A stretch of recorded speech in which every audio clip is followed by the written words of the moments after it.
Hola, muy buenas a todos. Hola, Buenas hola. tardes. Iris, ¿qué tal? Buenas. ¿Qué tal? ¿Qué tal? ¿Qué tal? Deme un momentito, por favor. Solo déjeme publicar una tarea. Deme un momentito.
Hola a todos. ¿Logran ver el campus en pantalla? Sí. ¿Firmamos todos? Excelente. Entonces, acabo de publicar ahorita los lineamientos de la exposición. Quiero que los miremos todos aquí presentes para que sepan exactamente qué es lo que viene en la exposición y qué es lo que me voy a estar fijando en la evaluación. Entonces, lo primero, la exposición es sobre fluoroscopía intervencionista y fluoroscopía con receptor de imagen de Panneprano, que van a investigar concretamente todo esto. Van a investigar lo siguiente. Fíjense muy bien, realicen una exposición grupal sobre el tema de fluoroscopía intervencionista y fluoroscopía con receptor de imagen de Panneprano, recalcando los siguientes elementos. Lo primero es que van a abordar sobre el receptor de imagen de Panneprano. Aquí les dejo la referencia principal, pero por favor no solo se conformen con la referencia del libro, sino que investiguen bien, investiguen bastante. Entonces, muy bien, enfatizando aquí, sistema mecanismo de, o sea, ¿qué es lo que van a hablar del receptor de imagen de Panneprano? El sistema mecanismo de captura de rayos X y transmisión de información. Y bueno, información aquí le escribí mal, bueno, lo cambio luego. Y comparativa de la fluoroscopía, y comparativa del fluoroscopio de Panneprano versus bueno, voy a quitar eso ahorita. Ahorita aprovechando, después se me olvida. Vamos a ver. Voy a quitar eso ahorita y panel, vamos a ver más abajito. Y Panneprano y transmisión de información. Aquí está. Y comparativa del fluoroscopio Panneprano versus, ahí está, lo guardo. Entonces, ok, entonces retomando, ok, sistema de mecanismo de captura de rayos X, transmisión de información y comparativa del fluoroscopio de Panneprano versus fluoroscopio con tubo intensificador. ¿Qué significa esto? Van a venir ustedes, van a buscar cómo exactamente es el proceso de captura de rayos X y transmisión de información del Panneprano. Eso lo estudiamos, fíjense muy bien, eso lo estudiamos bien a profundidad en al momento de que estudiamos la radiografía digital directa. Ese mismo principio se va a aplicar aquí porque es el mismo, es un sistema de receptor, o sea, es un receptor de imagen muy parecido a los que vimos en radiografía digital directa. Entonces, si ustedes se preparan, o sea, si ustedes tomaron presente el tema de radiografía digital directa, perfectamente pueden replicar ese tema aquí. y van a comparar cada fructoscopio panel, o sea, el fructoscopio panel plano versus fructoscopio con tubo intensificador. O sea, lo van a comparar. ¿Qué ventajas tiene la fructoscopía de panel plano con respecto a la fructoscopía con tubo intensificador? ¿Qué desventajas tiene? A eso me refiero yo. Ventajas y desventajas cuando digo comparativa. Lo segundo que van a hablar sobre, bueno, lo siguiente que van a hablar sobre es angiografía de sustracción digital. Van a hablar del proceso clínico que se lleva a cabo para este estudio y van a hablar sobre el método de sustracción temporal y energético. Y segundo, van a hablar sobre la fructoscopía intervencionista. Van a abordar los principales elementos realizados en la fructoscopía intervencionista, es decir, bueno, los principales procedimientos, perdón, realizados en la fructoscopía intervencionista, o sea, ¿qué procedimientos se realizan? Realizamos que, por ejemplo, por ejemplo, realizamos lo que es una angioplastia, perfectamente lo puede mencionar. Puede mencionar también, por ejemplo, una cirugía guiada, todo eso lo puede mencionar. Para eso, aquí les dejo la referencia principal, pero necesito que investiguen más. La referencia principal nada más para guiarse. Yo necesito que investiguen más del tema. Y instrumentos utilizados, o sea, ¿qué instrumentos utilizamos para este caso? Mención y usos. Fíjense muy bien, aquí les dejo los instrumentos. Los van a mostrar y van a ver exactamente de qué manera, o sea, van a explicar exactamente de qué manera los utilizamos. Estos instrumentos que ustedes ven aquí. Y los lineamientos de entrega. Lo que van a hacer es esto. Se van a reunir ustedes por Zoom, entre ustedes. Se van a reunir entre ustedes por Zoom. Cualquier hora que ustedes quieran. Ustedes se reúnen por Zoom. Yo no voy a estar ahí, o sea, ustedes se van a reunir entre ustedes por Zoom. A cualquier hora y día que ustedes quieran, o que ustedes puedan, entre ustedes. Y se van a grabar exponiendo el tema. Obviamente para eso antes van a hacer una presentación, ¿verdad? Eso es lo que van a hacer una presentación previamente en PowerPoint. Cada integrante del grupo, y fíjense muy bien aquí, por favor aquí respetemos los lineamientos porque si no respetan, luego es puntaje menos. Entonces cada integrante del grupo deberá exponer al menos 5 minutos del tema y tener encendida la cámara. Aquí también, por favor, encendida la cámara, por favor, encendida la cámara.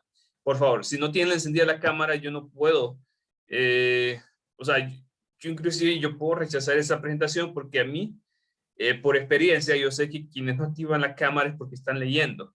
Yo no quiero que lean, yo quiero que expongan, que presenten el caso fluidamente como profesionales que van a hacer en el futuro. Entonces, necesito que enciendan la cámara, por favor. Me voy a fijar mucho de que la exposición sea fluida, que estén dominando el tema. No vayan a leer, por favor. Eviten leer a toda costa.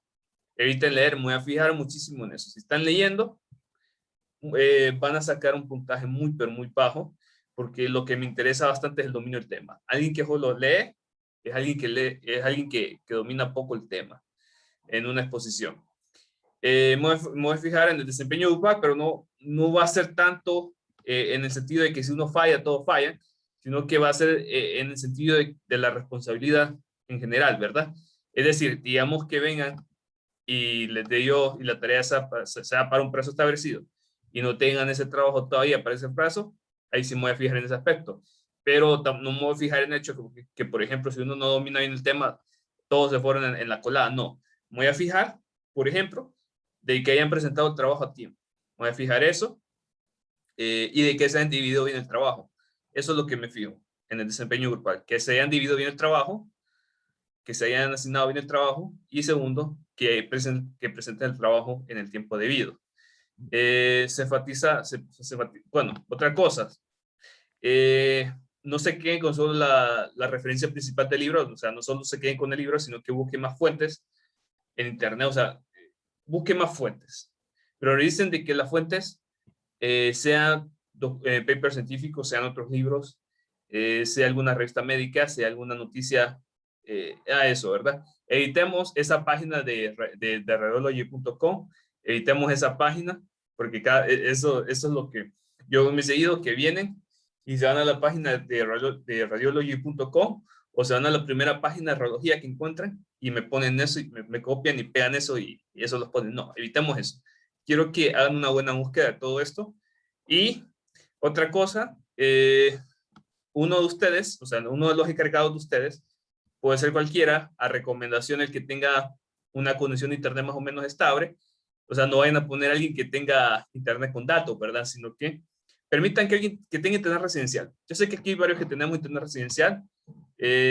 Recomendación que sea esa persona que suba la exposición a YouTube o a Google Drive, cualquiera de los dos, copia el enlace y añade el enlace a un documento Word o PDF y lo sube. Esas son las 7 observaciones y la exposición que haría para el siguiente viernes. Tiempo suficiente, tenemos una semana y media para que investiguen bien. El examen salen este viernes, entonces tendrían una semana para prepararse muy bien saliendo del examen.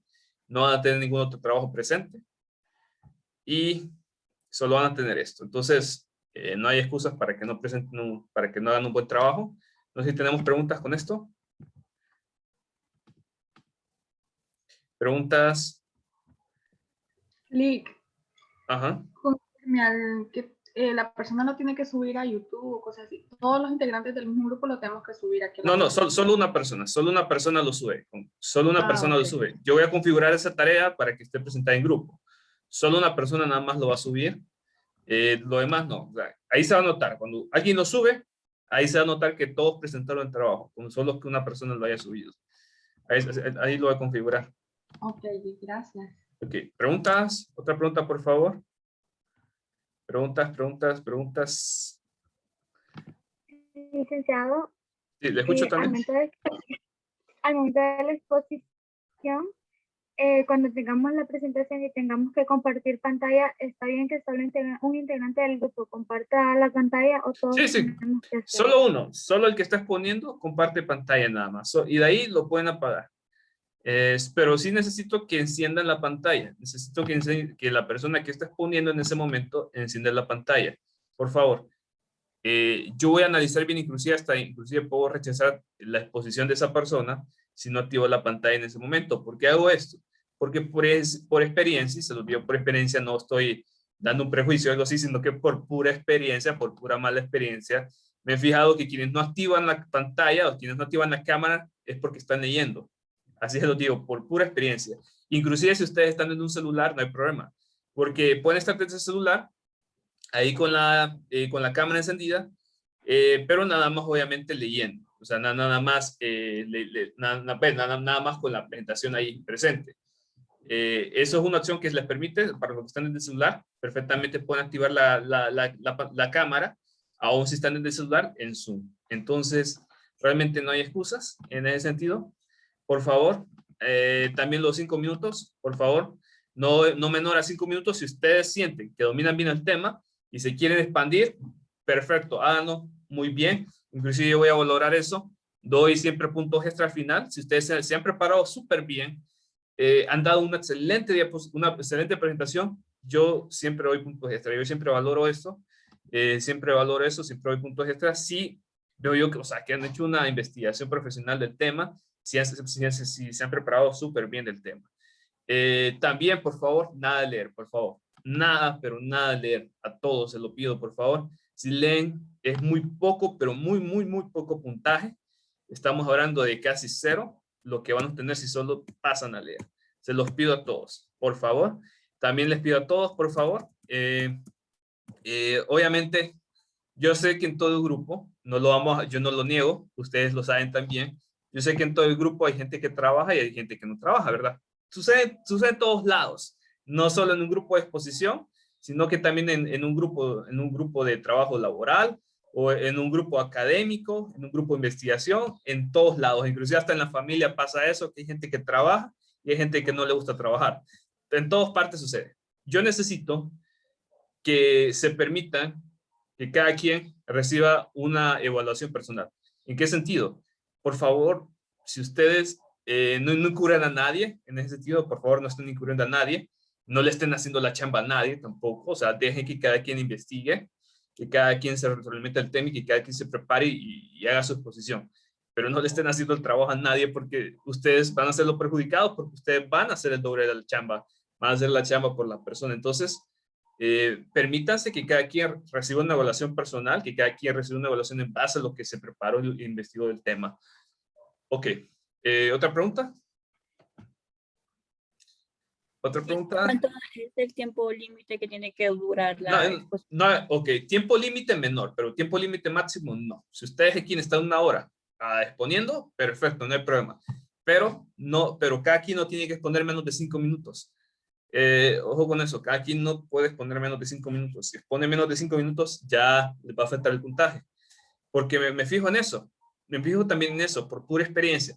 Esa rúbrica que ustedes ven ahí es por pura experiencia, porque me he fijado también yo que los que ponen menos de 5 minutos son personas que no investigaron muy bien el tema, que no se prepararon muy bien el tema. Entonces, todo eso, ahí como que le estoy, ¿cómo se dice el dicho? No sé. ¿Cuál es el dicho? Hay un dicho que queda bien para esto. No sé, se me va ese dicho. Estoy jalando los cuernos creo que, no sé cómo va el dicho. Creo que ustedes lo saben cómo es el dicho, más o menos, cuando no le está dejando opción a algo. O sea, cuando le quitan las opciones a algo. Bueno, entonces, bueno, ¿otra pregunta para todos? ¿Ninguna? ¿Nadie?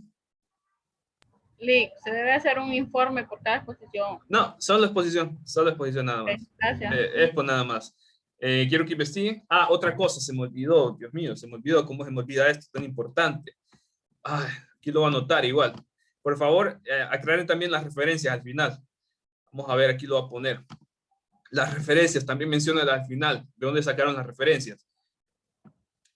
Añádanlas ahí al final de la presentación, de dónde sacaron las referencias que investigaron. Vamos a ver, lineamientos de entrega, y aquí voy a añadir. Añadir referencias al final, añadir referencias.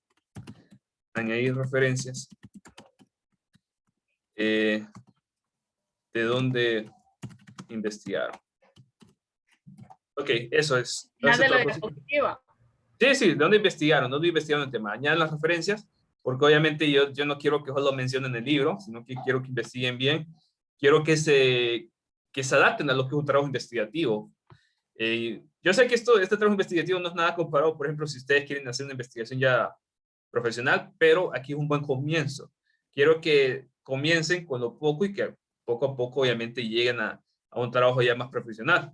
Entonces, busco también eso. Ok, ¿otra pregunta? ¿Ninguna? Excelente. Comenzamos. Mamografía. Vamos a ver. Quiero ver una cosita. Bueno, creo que hoy estamos casi todos. Porque ya es casi la mitad de la hora y no quiero... Al final voy a pasar lista. Al final paso lista. Ok, comencemos con mamografía. Recuerden que este tema es de la segunda unidad. Recuerden. Este tema no en el examen del viernes, sino que es una unidad. Ok. Vamos a ver. Generales de estudio de mamografía. Pregunta para todos. ¿Han tenido familiares que se han hecho un estudio de mamografía? Y en mi caso, mi mamá. Ok. ¿Qué le ha comentado su mamá? ¿Cómo le ha comentado su mamá que es el proceso? Pues una vez solo me dijo que, bueno, lógico, ¿verdad? La tuvieron que desnudar y le tuvieron que poner una bata. Sí. Eso es en casi todos los estudios, ¿no? Eso es en casi todos los estudios. Eso es normal. Ajá. Le agarraron el seno y se la pusieron en una máquina como de 2 pesitos que a la plaza. Sí. Y dijo que sí, dolía muchísimo y que unas muchachas lloraban porque como tenían senos pequeños y eso les aplastaba. Sí. Entonces, dice que sí duele mucho. Solo eso me ha comentado. Entiendo. ¿Alguien más ha tenido algún familiar o que se ha hecho algún estudio? O inclusive por experiencia propia, o amigos, amistades. Bueno, amigas, más que todo amigas, ¿verdad?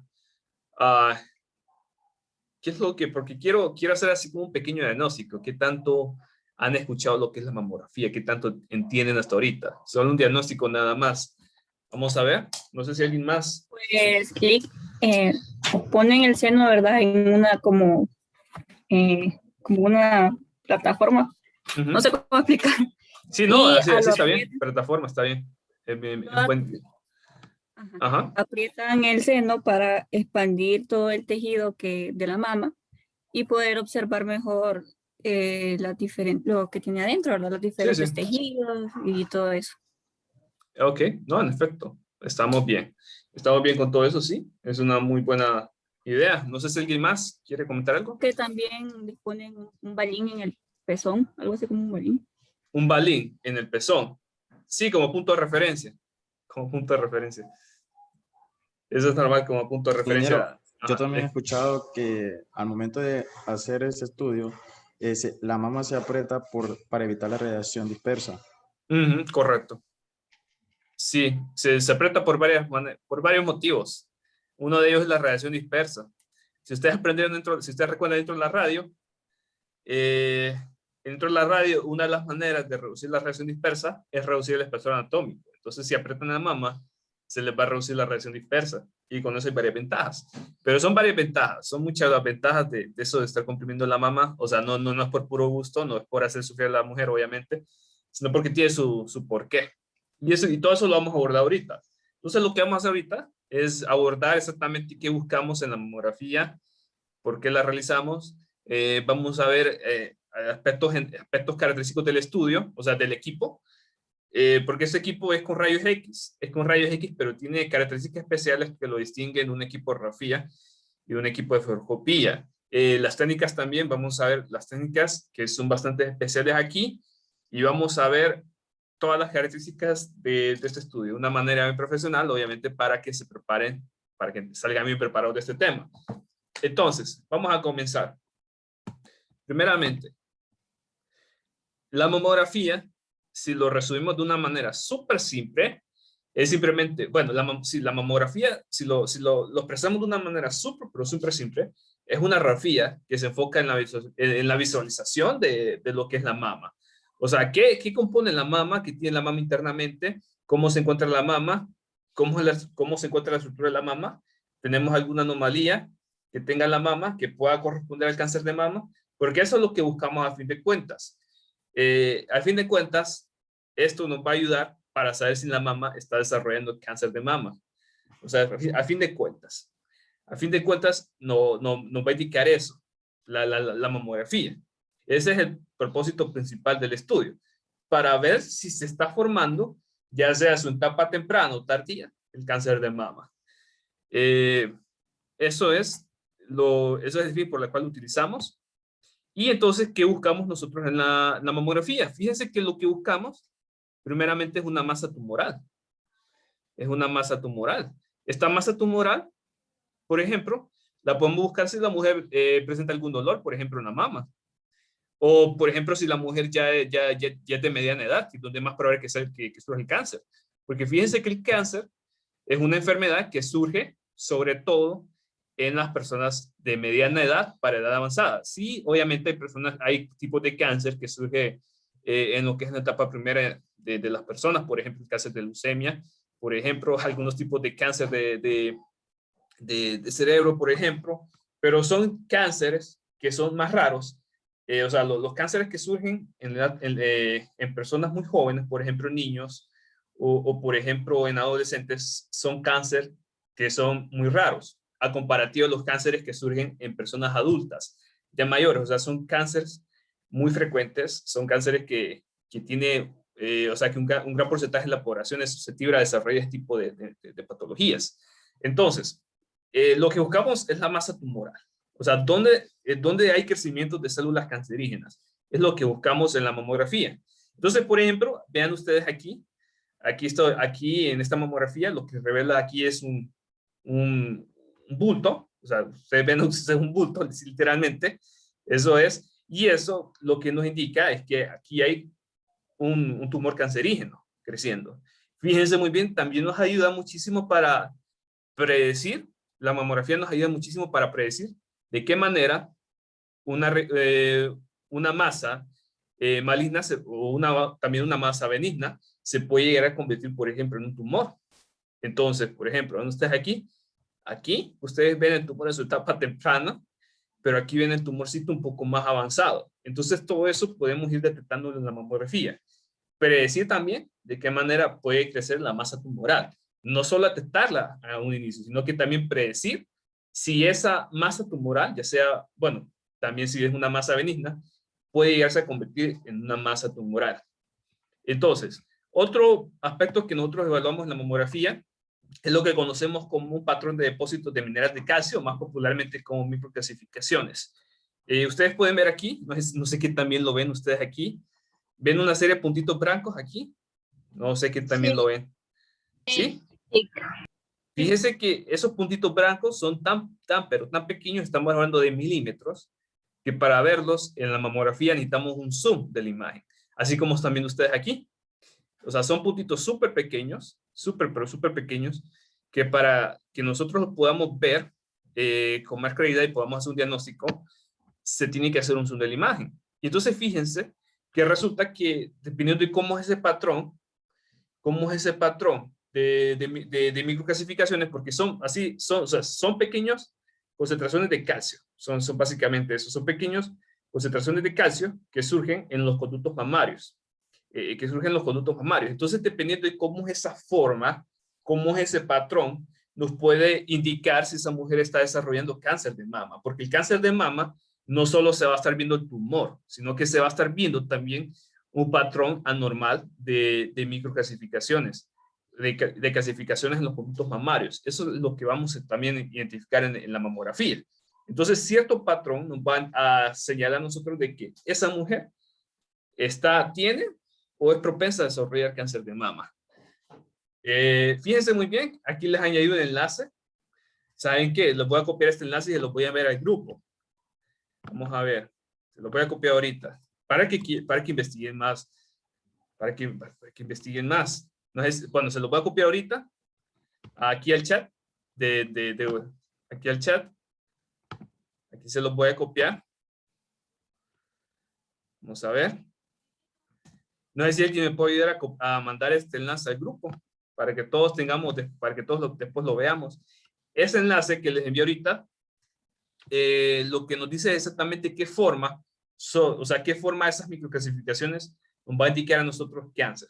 O sea, qué patrón de microclasificaciones nos va a estar indicando a nosotros cáncer. No sé si me pueden ayudar. Sí, ya nos ayudó la compañera. No, Samuel, perdón. Samuel nos ayudó ya.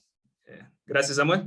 Entonces, recomiendo a todos que lo estudien, o sea, que lo lean. Es bien interesante ese artículo que nos informa sobre los tipos de patrones que vamos a encontrar y que nos va a señalar cáncer de mama. Vamos a ver. ¿Qué otro aspecto identificamos? Fíjense muy bien, resulta que el cáncer de mama, además de presentarse como el tumor, o sea, además de presentarse como un tumor o presentarse como un patrón anormal de microclasificaciones, también puede presentarse como una distorsión arquitectónica, o sea, deformación anatómica de la mama. Entonces, eso también se estudia. Se estudia, por ejemplo, si en alguna parte de la mama hay alguna deformación, lo que conocemos como distorsión arquitectónica. Por ejemplo, aquí ustedes pueden ver esta línea anormal. Esta línea anormal es deformación de tejido. Entonces, esa deformación de tejido puede conllevar a que haya surgimiento de cáncer de mama en lo que es la mama, ¿verdad? Valga la redundancia. Entonces, este otro aspecto es lo que se fija muchísimo los que realizan diagnóstico de la mamografía. Otra cosa, fíjense muy bien, es que se comparan dos mamas, unas con otras. ¿Por qué? Porque el cuerpo humano es simétrico. ¿Simétrico en qué sentido? Por ejemplo, vamos a ver. Nosotros, por ejemplo, tenemos dos manos, ¿verdad? Y las dos manos tienen 5 dedos. Y a la vez, los 5 dedos de cada mano tienen uñas, ¿verdad? Y lo mismo, o sea, tenemos una simetría. Por ejemplo, si tenemos nosotros el oído en un lado, tenemos el oído de igual manera, o sea, exactamente igual, solo que en sentido opuesto, al otro lado. Si por ejemplo, tenemos las órbitas del ojo, tenemos la órbita del ojo a un lado, a uno de los lados, tenemos también esa misma órbita de los ojos al otro lado. Y ambas estructuras son idénticas. Ahora, lo mismo sucede con una mama. La mama, en teoría, ambas deben ser iguales. Nada más la diferencia es la orientación, ¿verdad? Una mama, como está al otro lado, se va a estar orientando de diferente manera que la otra. Entonces, ¿qué pasa? Se toma mucho en cuenta eso. ¿Y qué es lo que se hace entonces? Que nos ayuda muchísimo para estar identificando el cáncer de mama. Lo que se hace es tomarle la radiografía a las dos mamas y estar identificando si una mama presenta alguna anormalidad con respecto a la otra. Por ejemplo, en ustedes, esta es una mama de uno de los lados y esta es la otra mama del otro de los lados. Y entonces, fíjense muy bien que bueno, fíjense muy bien aquí que resulta que esta parte, que en esta mama, esta partecita presenta una irregularidad, o sea, algo normal que no tiene esta otra mama. Entonces, esa comparativa de las dos mamas nos ayuda también a estar identificando si esa mama presenta desarrollo de cáncer de mama. Ese es otro factor que nos ayuda. Entonces, vamos a ver aquí. Ok, antes de continuar con lo siguiente, quiero consultarles lo siguiente. ¿Cómo identifican ustedes que es la anatomía de la mama? Cuando llevaron la clase de anatomía, no sé si estudiaron la anatomía de la mama. Hola, hola. Hola. Está hablando cuando, o sea, como se ven las densidades, por decirlo Sí, así, las ok. densidades ópticas de la mama, cuando se ve, Vamos a ver. cómo diferenciar músculo, aire y eso. No, permítame. Adiposo. Ya les voy a explicar mejor eso. Es que lo que pasa es que con ustedes me salté ese temita, pero no pasa nada. Solo es un temita. Me lo salté porque para reducir carga de trabajo, de verdad. Para reducir carga de trabajo. Déjenme un momentito. ¿Sí, le escucho? ¿No será, se puede observar lo que es el tejido adiposo, el fibroso y el glandular?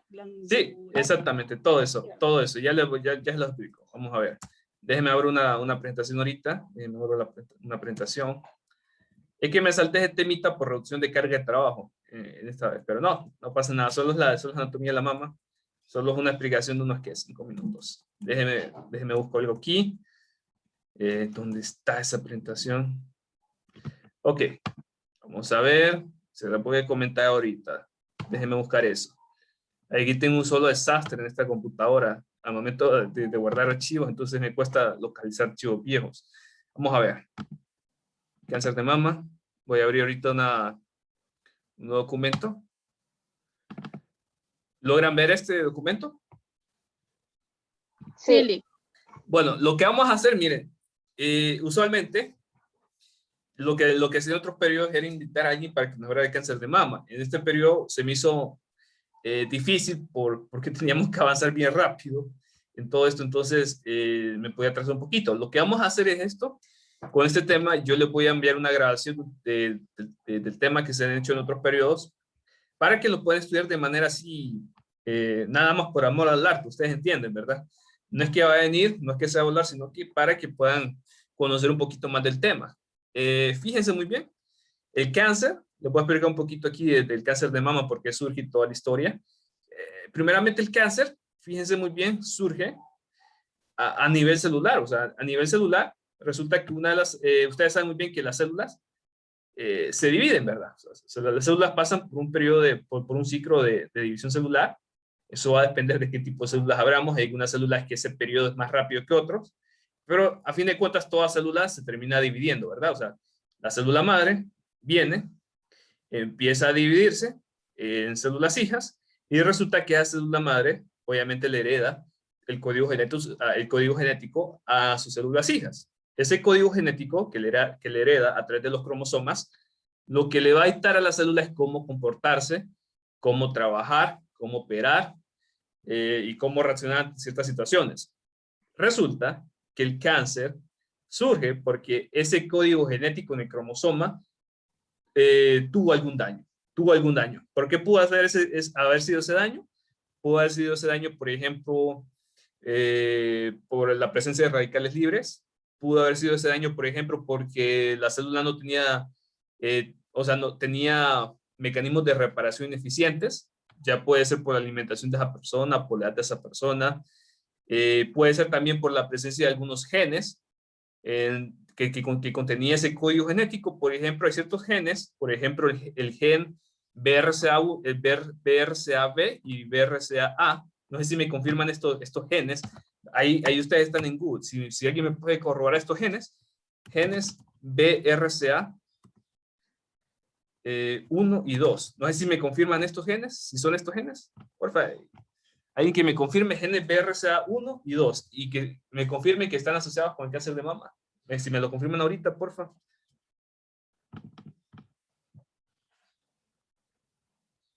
¿Confirmamos?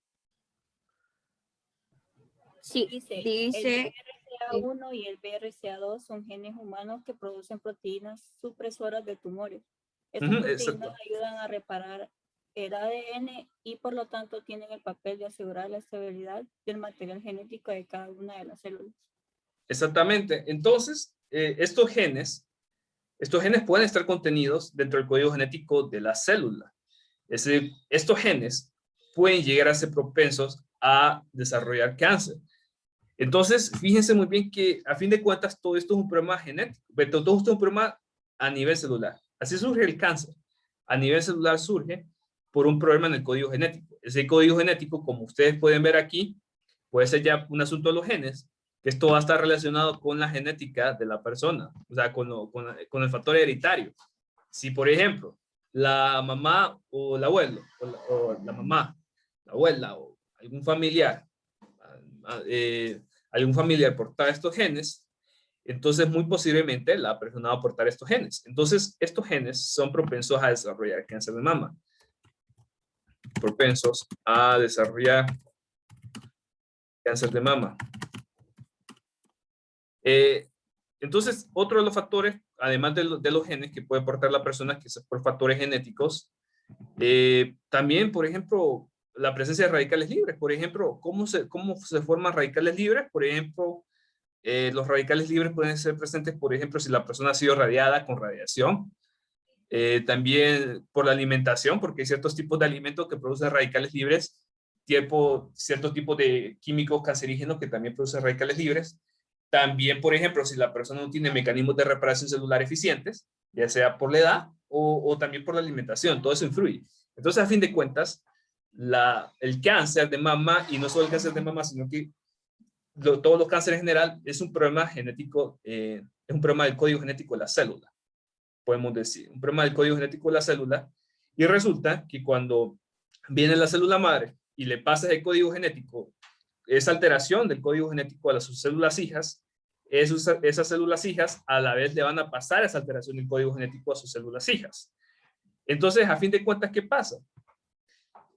Todo eso se va a ver reflejado con los años, cuando ya hayan tantas células, o sea, cuando ya haya una muy buena acumulación de esas células con el código genético dañado, que ya hay tanta acumulación de ese tipo de células con ese problema que le vamos a llamar tumor cancerígeno. Entonces, el tumor cancerígeno es una acumulación de células con ese problema genético que le llamamos células cancerígenas. Bueno, eso es una pequeña charlita rápida. Fíjense muy bien, algunas de las causas que identificamos del cáncer de mama, por ejemplo, la edad. Por como les decía yo, que la edad tiene mucho que ver porque el organismo tiene mecanismos de reparación celular que evitan ese tipo de problemas de las células. ¿Qué pasa? Resulta que con la edad, esos mecanismos de reparación celular se vuelven menos eficientes. Se vuelven menos eficientes con la edad. Por ejemplo, una persona de 60 años no tiene mecanismos de reparación tan eficientes como lo tenía esa persona a sus 15 años. Entonces, todo eso se ve alterado. Un problema genético, como les dije, los genes BRCA1 y 2 pueden causar problemas genéticos en las células. También alteraciones en la producción hormonal, que aquí también tiene muchísimo que ver, también la alteración hormonal de la mujer. ¿A qué me refiero, por ejemplo? Si esa mujer tuvo una menopausia tardía, o la aparición en vez de decir primera regla, en vez de decir regla, vamos a ver cuál es la palabra más correcta para decir. Menstruación. Menstruación, gracias. La menstruación, en vez de decir, obviamente, como la aparición temprana, es decir, de la menstruación de la persona, también es un factor que indica eso. También si esa persona consume algún tipo de terapia hormonal, por ejemplo. O sea, si consume algún tipo de medicamento que le altere la producción hormonal. Por ejemplo, medicamentos como por ejemplo, anticonceptivos, también puede ser una de las razones que produzca alguna alteración en la producción hormonal. Puede llegar a eso, y también radiación ionizantes. Entonces, estos son factores que pueden influir en la presencia del cáncer de mama. Y aquí es la partecita que me interesa, la anatomía. Vean ustedes cómo es la anatomía de la mama. La anatomía de la mama, si fijan bien ustedes, está conformado, ustedes pueden ver aquí tejido graso, tejido, vemos aquí los lóbulos, que es donde se produce o sea, son glándulas que producen leche, estos conductos, que son los que llevan la leche de los lóbulos hasta la salida del pezón, y tenemos la areola, tenemos los lobulillos, que simplemente son los pequeños, por decirlo así, los pequeños gránulos que está conformado el lóbulo. Pero vean una cosa interesante con la mama.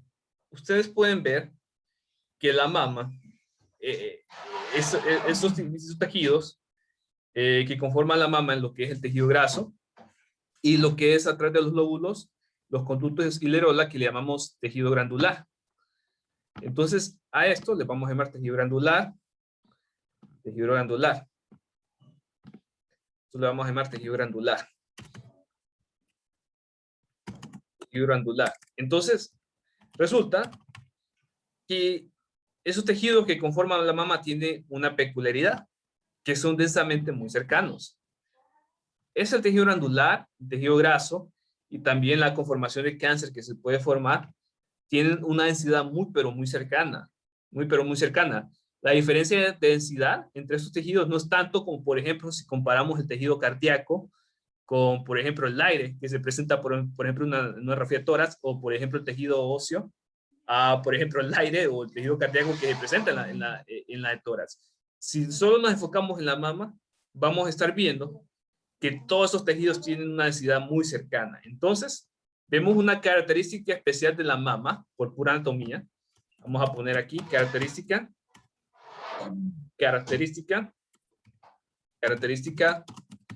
anatómica de la mama. Anatómica de la mama. Vemos una característica anatómica de la mama muy especial que nos va a obligar a hacer ciertas modificaciones en el equipo y en las técnicas. Los tejidos que la conforman son de densidad muy cercana. Muy cercana. Entonces, esto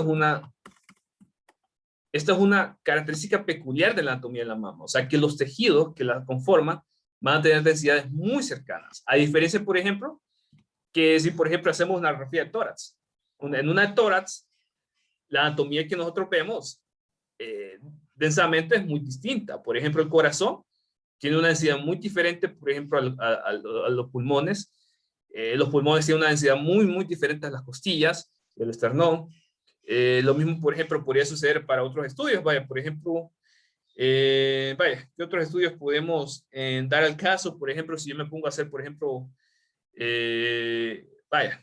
vamos a ver. Por ejemplo, una radiografía de pelvis, de abdomen, también va a suceder lo siguiente. Por ejemplo, la diferencia del cervix, va a haber mucha diferencia del cervix, por ejemplo, con la pelvis. Va a haber mucha diferencia, por ejemplo, de lo que son, por ejemplo, el sistema digestivo, por ejemplo, con lo que es la columna vertebral. Entonces, esta diferencia ayudan en otros estudios muchísimo, pero aquí no contamos, en la mama no contamos con esa diferencia. No contamos con esa diferencia anatómica de densidades. Entonces, esto hace que el estudio sea especial, porque esos tejidos que la conforman son densamente muy cercanos. Son pero densamente muy cercanos. Entonces, esto es un aspecto peculiar del estudio por la anatomía, porque los tejidos son densamente muy cercanos. Bueno, eso es lo que les quería comentar, esta partecita. Nada más una explicación de unos 5 minutos. ¿Me autoriza a borrar esto? Sí, Sí, licenciado. ¿Sí? Ok, lo borro entonces, lo borro ahorita. Lo borro. Y volviendo ahora a la presentación con que estábamos, vamos a adelantar. ¿Logran ver la presentación? Sí. Sí, entonces vean aquí, por peculiaridad de la anatomía, pasa lo siguiente. Como vimos, el tejido glandular y la grasa son densamente muy cercanos. Pero no solo eso, sino que también el cáncer que se forma en la mama también va a tener una densidad muy cercana al tejido glandular y la grasa. Entonces, fíjense muy bien, los principales tejidos que vamos a estar encontrando, por ejemplo, el tejido glandular, el tejido adiposo y el tejido del carcinoma ductal. Es decir, cuando yo hablo de tejido carcinoma ductal, me refiero a a lo que es el tumor cancerígeno, básicamente. Tumor cancerígeno. Un tumor cancerígeno.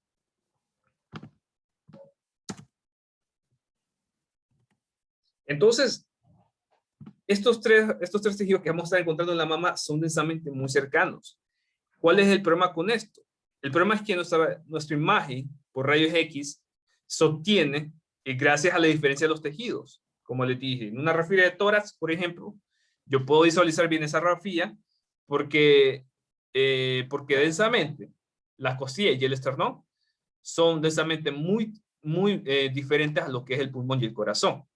Entonces, esa densidad me ayuda en la radiografía, pero esa densidad esa diferencia de densidad yo no la cuento en una mamografía. Pero ven aquí una cosa bien interesante. Fíjense que la física nos dice que la energía de los rayos X que nosotros utilicemos para el estudio nos puede ayudar nosotros para lograr esa diferencia, una diferencia, por decírselo así, una diferencia de contraste que no tenemos nosotros en una radiografía de tórax, por ejemplo, por diferentes densidades. Fíjense que la física nos dice que si nosotros trabajamos con rayos X de baja energía, a pesar de que la grasa, el tejido glandular y el carcinoma ductal sean densamente muy cercanos, va a haber cierta diferencia. Va a haber una diferencia en el contraste a rayos X de poca energía, si lo comparamos a rayos X de energía más alta.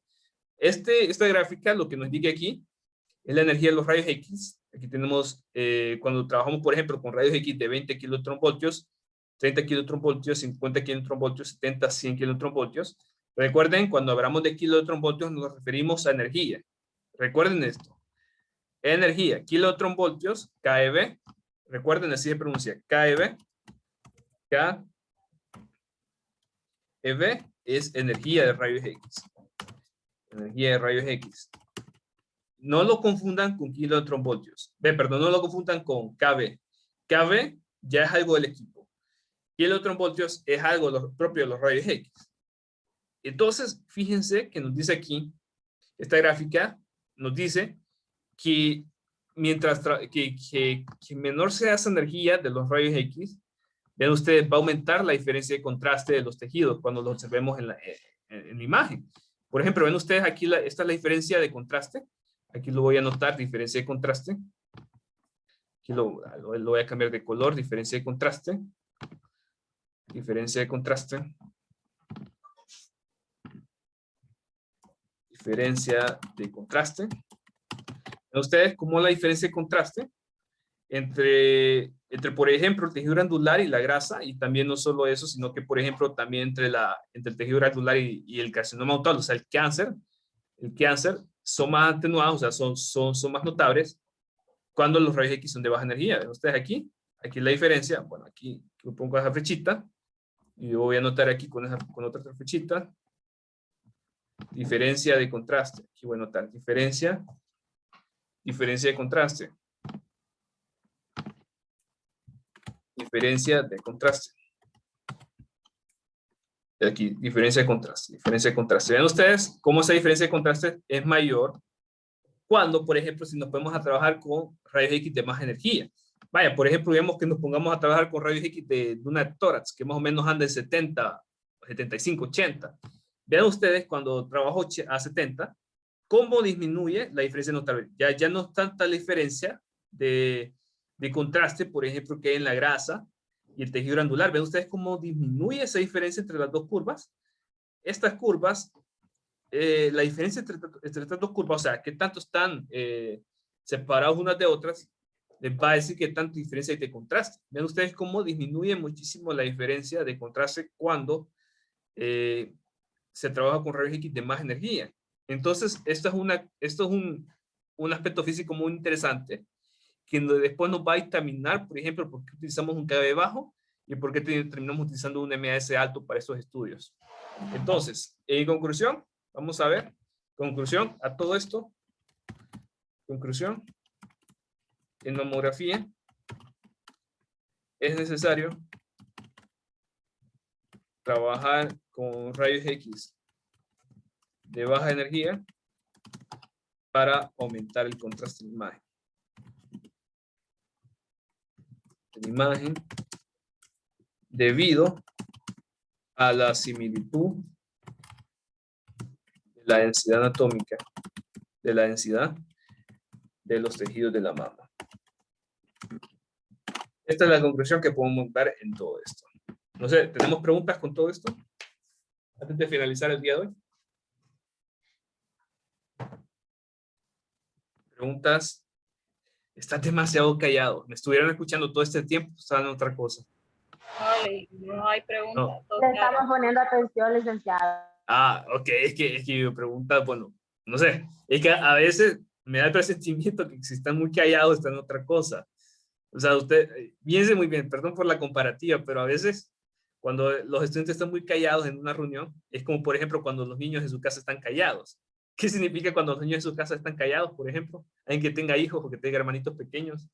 ¿Qué significa Está cuando haciendo están- travesura. Una travesura. Peligro. Es que Exactamente. significa peligro. Exactamente, eso sucede con los estudiantes. O sea, si están muy callados, es que están en otra cosa que no sea en clase. Pues. Entonces, a veces me da miedo por eso, por experiencia lo digo. Entonces, pucha, por eso yo a veces, preguntas. O aportes. Entonces, si están muy callados, no sé, me da miedo que estén en otra cosa. Entonces, aquí se utilizan técnicas bajas, eso es lo que quiere decir. Ojo, no todas son bajas, no todas. Es lo que quiero decir ahorita es esto. Rayos X con baja energía. Eso es lo que estoy diciendo hasta ahorita. No, todavía no les he especificado qué técnica, ¿verdad? Bueno, sí les mencioné el KB, pero no podemos decir que todas las técnicas son bajas. No todas. Lo que sí debe ser bajo es la energía de los rayos X. Eso sí debe ser bajo. ¿Y cómo regulamos la energía de los rayos X? Licenciado, disculpe que lo interrumpa. Voy a clase, ¿me puedo salir? Sí, ya terminamos. No hay problema. Ok. Ya terminamos por ahorita. Y bueno, yo veo aquí que están todos presentes. Sí, están todos presentes. Creo que solo hace falta una persona. Ahí después lo voy a... Licenciado, quien hace falta es Alison Sevilla, pero me dijo que no tenía luz. Ok, no hay problema. Sí, está bien, no hay problema. Listo, entonces. Nos vemos mañana. Pasen feliz tarde todos. Y feliz tarde, entonces. Nos vemos mañana. Gracias, licenciado. Feliz Bye. tarde. Gracias, Lick. Gracias, nos vemos mañana. Nos vemos mañana.